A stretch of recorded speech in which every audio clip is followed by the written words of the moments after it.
Hello guys, welcome back to our next lecture, that is electrostatics of conductor. So इस class में हम discuss करेंगे conductor की कुछ प्रॉपर्टीज़ के बारे में। तो जैसा कि हम पहले भी पढ़ चुके हैं, जान चुके हैं कंडक्टर के बारे में, तो एनी एलिमेंट की बात करते हैं तो उसे 3 पार्ट्स में डिवाइड किया गया है, that is metals, non metals and metalloids. Metalloids यानी कि सेमीकंडक्टर।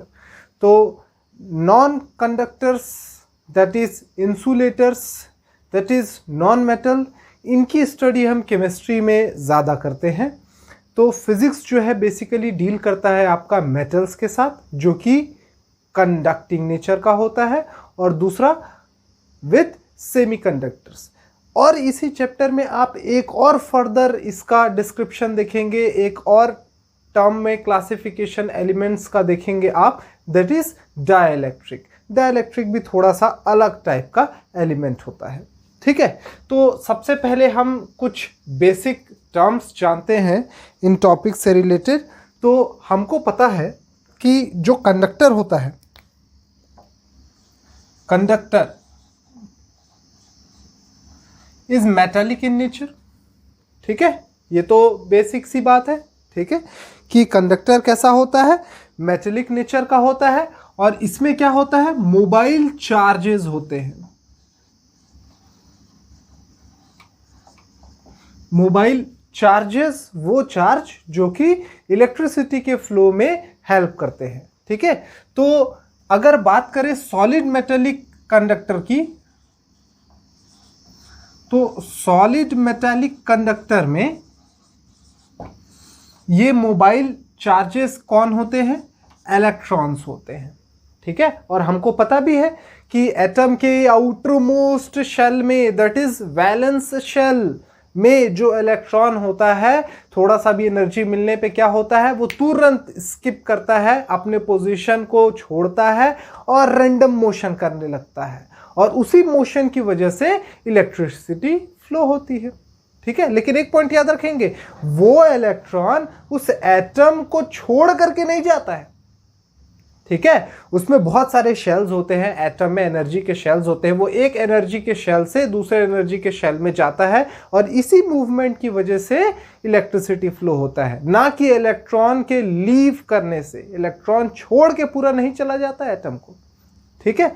इसके बाद एक और आप मेटालिक कंडक्टर के बारे में जानेंगे, this is electrolytic in nature. So electrolytic metallic conductor जो होते हैं, इसके बारे में आप केमिस्ट्री में जानेंगे। तो इसका जो मोबाइल चार्ज कैरियर होता है, वो इलेक्ट्रॉन्स भी होता है और प्रोटॉन्स भी होते हैं, यानी कि पॉजिटिव चार्ज पार्टिकल भी होता है और नेगेटिव चार्ज पार्टिकल भी होता है। तो अभी इस चैप्टर में इसके बारे में हमको कोई नॉलेज नहीं लेना है, सिर्फ और सिर्फ हमको जानना है सॉलिड मेटालिक कंडक्टर्स के बारे में। तो अब सॉलिड मेटालिक कंडक्टर्स के कुछ प्रॉपर्टीज़ मैं आपको बताऊंगा, इन प्रॉपर्टीज़ को नोट डाउन कर लीजिए, और एक एक करके उसके बाद हम उस पर डिस्कशन करते हैं। ओके, तो ये कुछ रिजल्ट्स हैं regarding the electrostatics of conductor. In points को हमको ध्यान में रखना है, और इन्हीं पॉइंट की बेसिस पे हम फर्दर स्टडी करेंगे, ठीक है। और इन्हीं पॉइंट्स का यूज़ हम कैपेसिटर और उसकी कैपेसिटेंस में भी करेंगे, ठीक है। तो आइए एक एक पॉइंट को हम जान लेते हैं। तो सबसे पहला पॉइंट ये जान लीजिए कि इलेक्ट्रिक फील्ड किसी भी कंडक्टर के अंदर में 0 होता है, ठीक है। कैसे? तो देखिए, मान लीजिए ये एक कोई कंडक्टर है, ठीक है। आपने ये एक्सटर्नल इलेक्ट्रिक फील्ड दिया, इसे मैंने नाम दे दिया E0, ठीक है। अब जैसे ही ये आपने एक्सटर्नल इलेक्ट्रिक फील्ड किसी कंडक्टर से पास किया, तो क्या होता है कि कंडक्टर के अंदर पोलराइजेशन स्टार्ट हो जाता है, ठीक है। फर्दर मॉलिक्यूल्स क्या होते हैं, इलेक्ट्रॉन एक तरफ भागने लगते हैं, ठीक है। तो इसकी वजह से क्या होता है, इस कंडक्टर के अंदर ही एक इलेक्ट्रिक फील्ड इंड्यूस हो जाता है, जिसे मैंने नाम दे दिया EI। और मैं आपको बता दूं कि अगर मैग्नीट्यूड की बात करें तो E0 के बराबर ही EI बनता है। तो अगर मैं पूछूं ई नॉट इधर, ई आई इधर, नेट इलेक्ट्रिक फील्ड कितना हुआ, जितना ये उतना ही ये, दोनों एक दूसरे को कैंसिल कर देंगे, दोनों को माइनस करने के बाद आपको मिलेगा 0। तो नेट इलेक्ट्रिक फील्ड किसी भी कंडक्टर के अंदर क्या होता है, 0 होता है। इस पॉइंट को आप याद रखिएगा, न्यूमेरिकल्स बनाने में भी ये पॉइंट बहुत हेल्पफुल होगा। ठीक है, ओके। तो सेकेंड पॉइंट देखिए क्या है कि सरफेस पे, किसी भी कंडक्टर के सरफेस पे इलेक्ट्रिक फील्ड हमेशा नॉर्मल होगा। ऐसा इलेक्ट्रिक फील्ड हमेशा सरफेस पे नॉर्मल होगा, बाहर की तरफ जब ये पॉजिटिव है, और यही चीज जब नेगेटिव होगा तो ये सारे इलेक्ट्रिक फील्ड नॉर्मल ही होंगे लेकिन अंदर की तरफ हो जाएंगे। ठीक है, तो ये सेकेंड पॉइंट हो गया। Third point, potential, electric potential किसी भी कंडक्टर के सरफेस पे हो या उसके अंदर हो, हर जगह कांस्टेंट होता है। तो अगर ये कंडक्टर है, मैं पूछूं इसके सरफेस पे पोटेंशियल कितना था, तो आपने बोला V नॉट। मैं पूछूंगा इस पॉइंट पे कितना है, तो भी V नॉट। इस पॉइंट पे कितना है, तो भी V नॉट। अगर मैं बोलूं कि कोई हॉलो मेटल है, यानी कि आपके पास इतने एरिया में मेटल है और अंदर से खोखला है, कैविटी है, तो इस पॉइंट पे पूछूं कितना है पोटेंशियल, तो V नॉट। इस पॉइंट पे कितना है, तो यहां भी V नॉट, और इस कैविटी के अंदर कितना है, तो भी V नॉट। हर जगह पे पोटेंशियल इक्वल होता है। Point to be noted. ठीक है, ये हो गया थर्ड पॉइंट।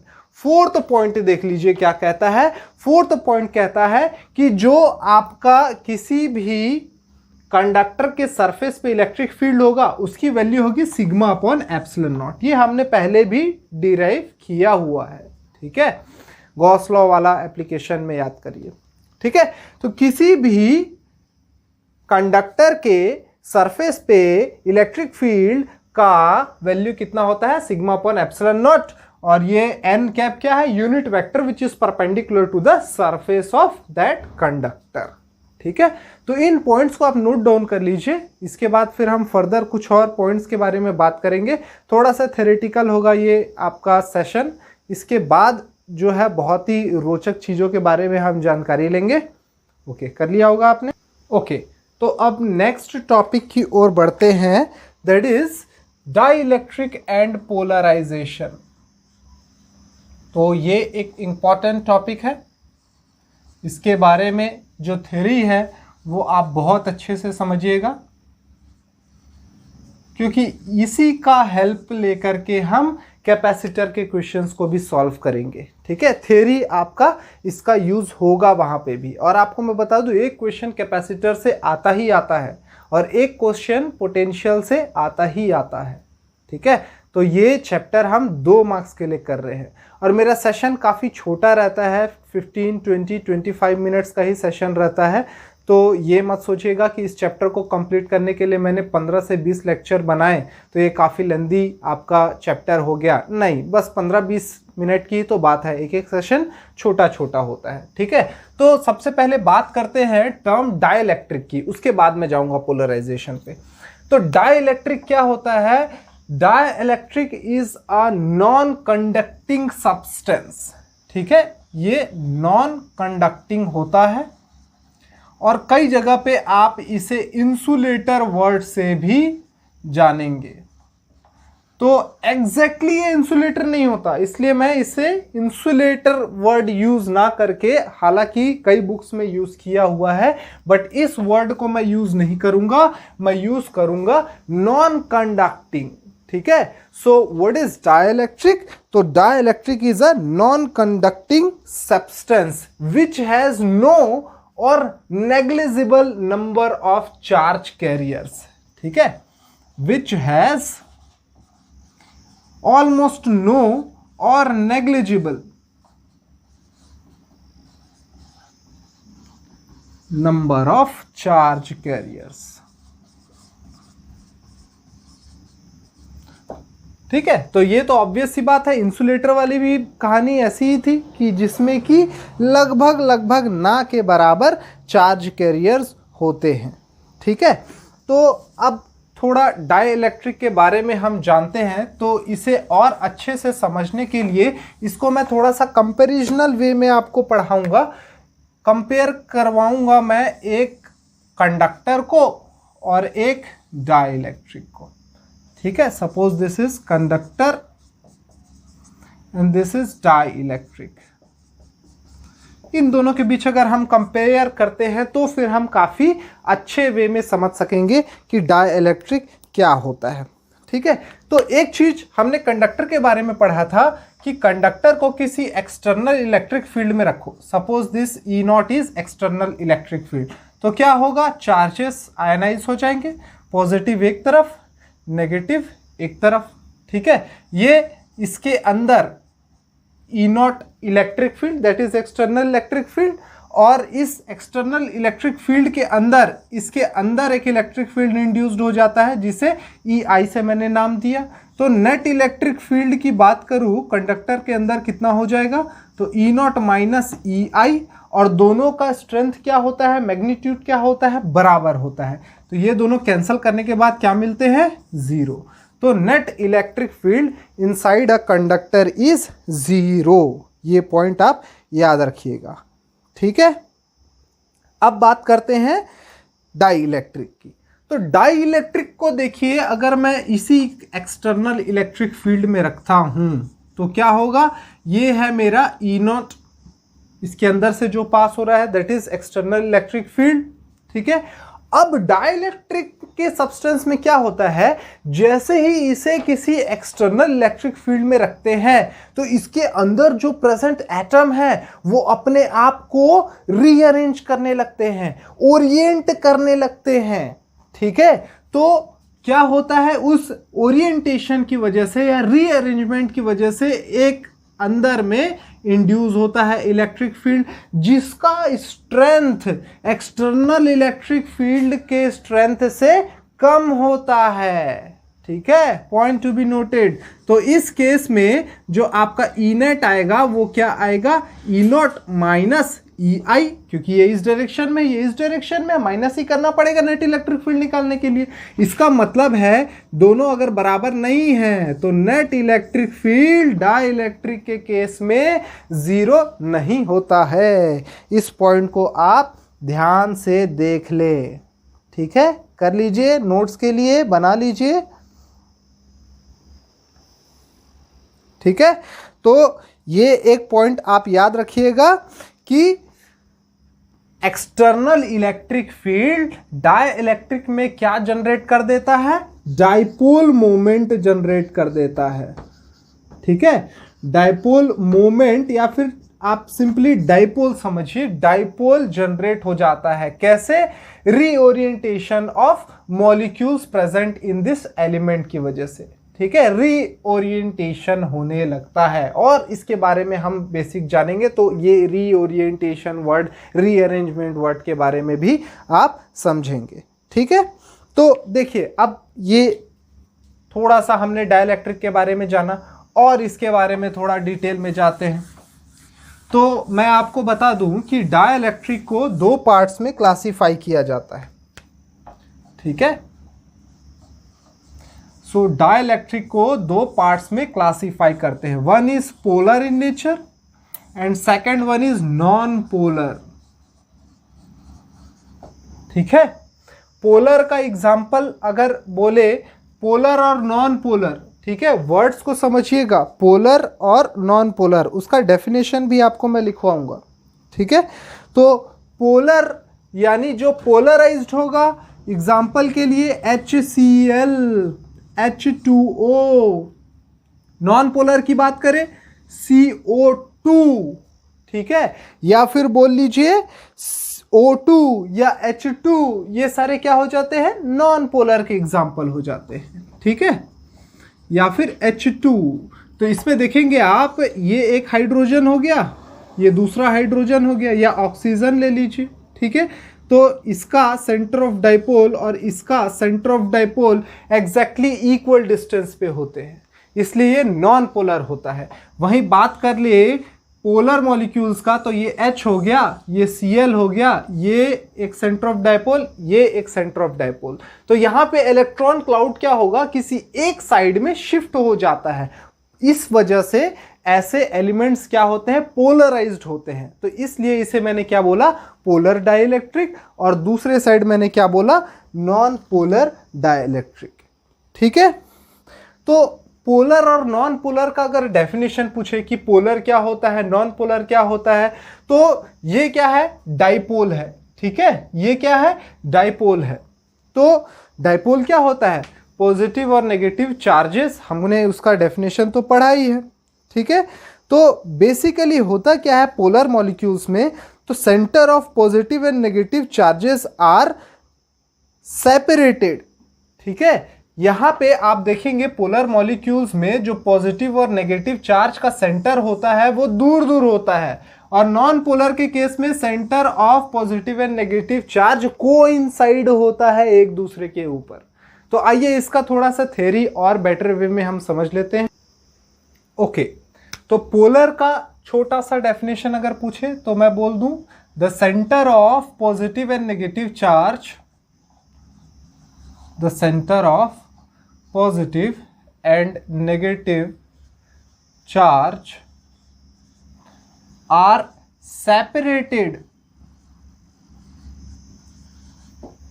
ठीक है, even when there is no external electric field, जब इस मटेरियल के ऊपर कोई एक्सटर्नल इलेक्ट्रिक फील्ड नहीं होगा तब भी इसके जो पॉजिटिव और नेगेटिव चार्ज होंगे वो सेपरेटेड होंगे।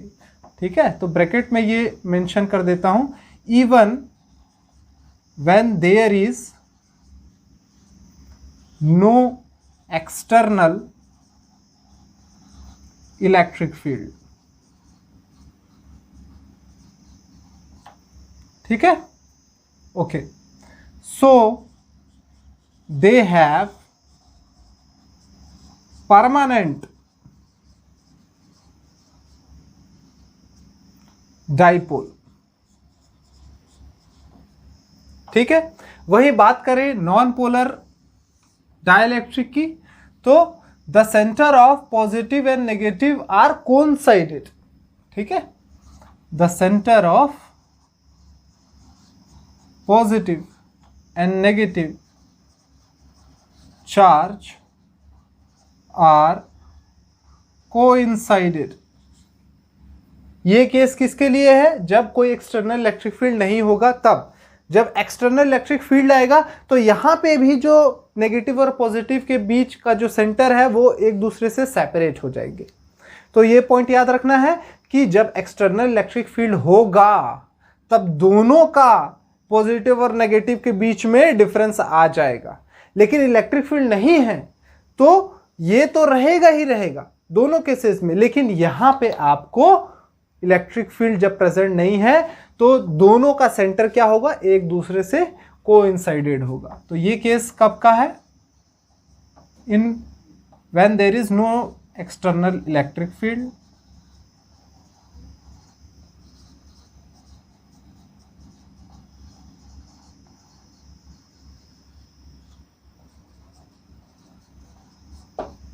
ठीक है, और इलेक्ट्रिक फील्ड के प्रेजेंस में ये क्या हो जाएगा, ये भी सेपरेट हो जाएगा। ठीक है, तो यहां पे जैसे कि ऑलवेज हमेशा परमानेंट डाइपोल था, इस केस में क्या हो जाएगा, परमानेंट डाइपोल मोमेंट नहीं होगा। ठीक है, so there is no permanent dipole.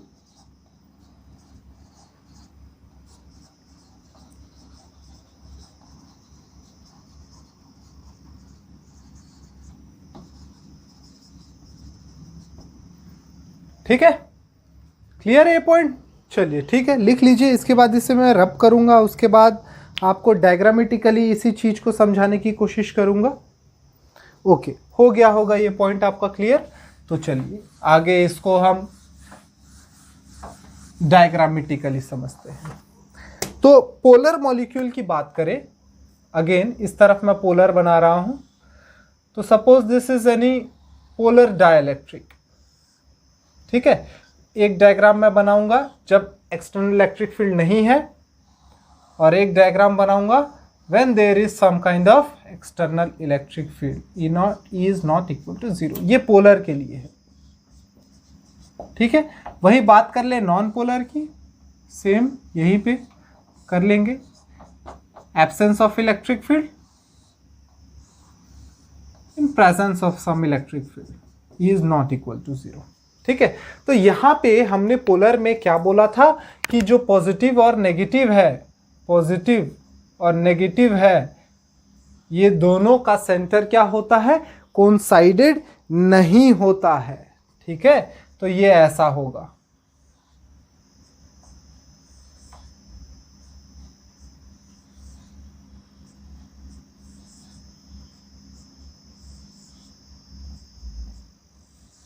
ऐसा सेपरेटेड होगा।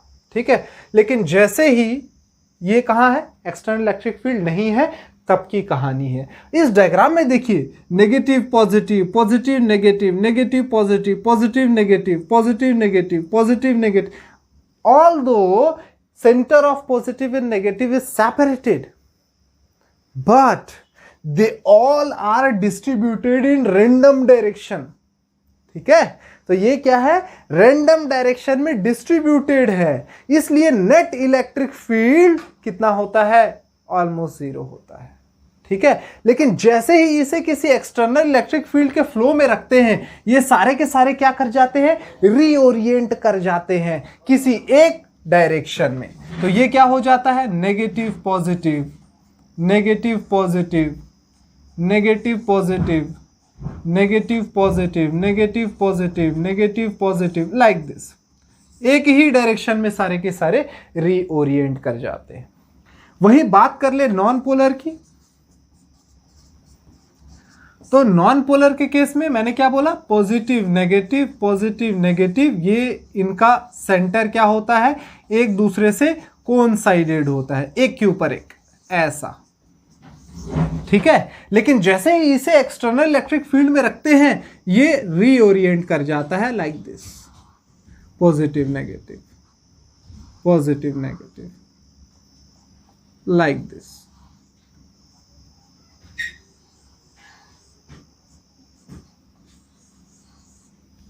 ठीक है, तो एक पॉइंट हमने जाना कि जब इलेक्ट्रिक फील्ड 0 नहीं होगा, यानी कि there is some kind of electric field, तो पोलर हो या नॉन पोलर हो, दोनों में रीओरिएंटेशन होगा।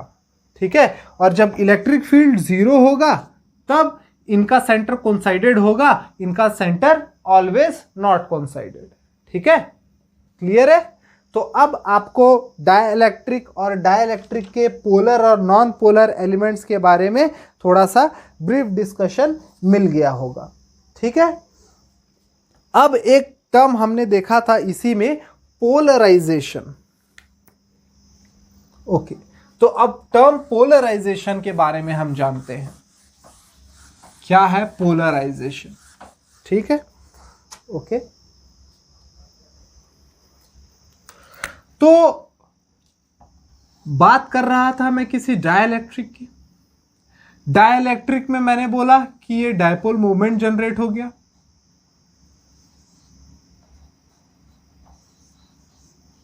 ठीक है, तो एक यूनिट वॉल्यूम में कितना, ये क्या है, 1 यूनिट वॉल्यूम, तो एक यूनिट वॉल्यूम में कितना डायपोल मोमेंट जनरेट हुआ, उसी क्वांटिटी को क्या कहते हैं, पोलराइजेशन कहते हैं। ठीक है, तो सिंपली हमने क्या बोल दिया, the dipole moment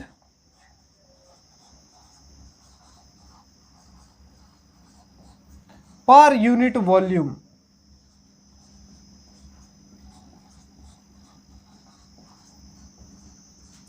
is called polarization। ठीक है, तो पोलराइजेशन का टर्म आपका समझ में आया। पोलराइजेशन को P से डिनोट करते हैं, ये डायरेक्टली प्रोपोर्शनल होगा एक्सटर्नल इलेक्ट्रिक फील्ड के। ठीक है, P is directly proportional to external electric field, जितना ज्यादा रखूंगा उतना ज्यादा पोलराइजेशन होगा। ठीक है, इलेक्ट्रिक फील्ड जितना ज्यादा करूंगा पर्टिकुलर यूनिट वॉल्यूम में, उतना ज्यादा डायपोल मोमेंट क्रिएट होगा, जितना ज्यादा डायपोल मोमेंट क्रिएट होगा उतना ही ज्यादा पोलराइजेशन होगा। ठीक है, तो ये प्रोपोर्शनैलिटी का साइन हटाते हैं तो एक कांस्टेंट लग जाता है, जिसे हम वर्ड यूज करते हैं साई। ठीक है, ये ऐसा लिखते हैं, साई ई। ठीक है, सॉरी ये एफ नहीं, पी है। ठीक है। तो P is equals to psi E, ठीक है। और इसका अगर आप टर्म इसे क्या बोलते हैं तो इसे कहते हैं इलेक्ट्रिकल ससेप्टिबिलिटी।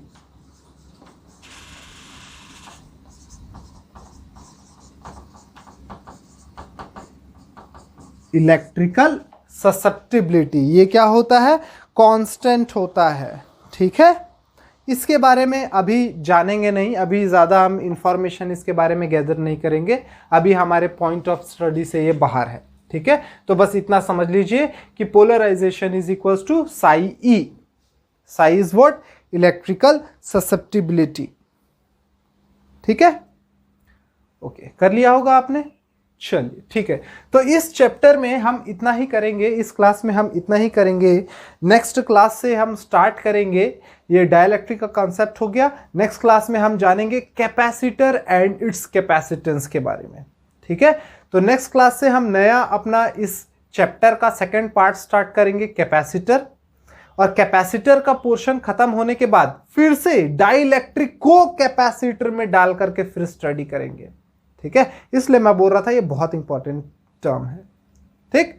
तो डाइलेक्ट्रिक का कैपेसिटर के साथ कॉम्बिनेशन, फिर combination of different kinds of capacitor in series, in parallel, उसके बाद एक वेन डिग्राफ जनरेटर हो जाता है और इसके बाद आपका ये चैप्टर बाइंड अप हो जाएगा। तो आज की क्लास में सिर्फ इतना ही करते हैं। Thank you.